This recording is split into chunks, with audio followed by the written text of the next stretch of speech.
రండి అని నేను కబుర్ చేస్తున్నా. నాకు వద్దు నాయన, నాకు నారాయణ ఫ్యామిలీ వద్దు నాయన.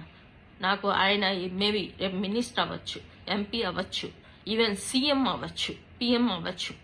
నాకు వద్దు, నారాయణ ఫ్యామిలీ నాకు వద్దు.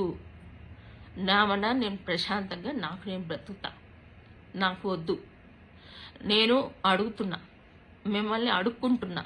ఎవరైతే ఆ తెలగా ఇట్ మీన్స్ బలిజ పెద్దలు, నెల్లూరులో ఉన్న బలిజ పెద్దలు ఎవరైతే మా పెళ్లి చేస్తున్నారో పాపం వాళ్ళు ఉన్నారు, ప్లీజ్ నాకు డైవర్స్ ఇప్పించండి. నాకు వద్దు, ఆ ఫ్యామిలీతో నాకు సంబంధం వద్దు, నాకు అసలు ఎటువంటి రిలేషన్ వద్దు. ఇంట్లో ఉన్న ఆడదానికి రెస్పెక్ట్ ఇవ్వలేని మనుషులు బయట ఉన్న ఆడవాళ్ళకి రెస్పెక్ట్ ఇస్తారని ఎలాగ ఎక్స్పెక్ట్ చేస్తారు? నెల్లూరు పీపుల్ని నీకు అడుగుతున్నా.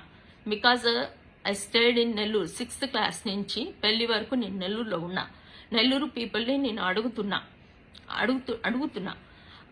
ఇంట్లో ఉన్న పర్సన్, ఇంట్లో ఉన్న ఆడది ఏడుస్తుంటేనే పట్టించుకోని వాళ్ళు, మీరు రేపు పొద్దున ఏడుస్తుంటే ఇప్పుడు యూజ్ చేసుకుంటున్నారేమో మిమ్మల్ని. రేపు పొద్దున మీరు ఏడుస్తుంటే మిమ్మల్ని పట్టించుకుంటారని మీరు ఎట్లా అనుకుంటున్నారు? అసలు మేబీ ఇప్పుడు ఓట్లు కావాలి, సీట్లు కావాలి, ఓట్లు కావాలి కాబట్టి ఏదో నెల్లూరులో ఆడవాళ్ళకి ఏంటో చేస్తున్నారంట. ఐ డోంట్ నో, లేడీస్ కోసం ఏదో చేస్తున్నారంట.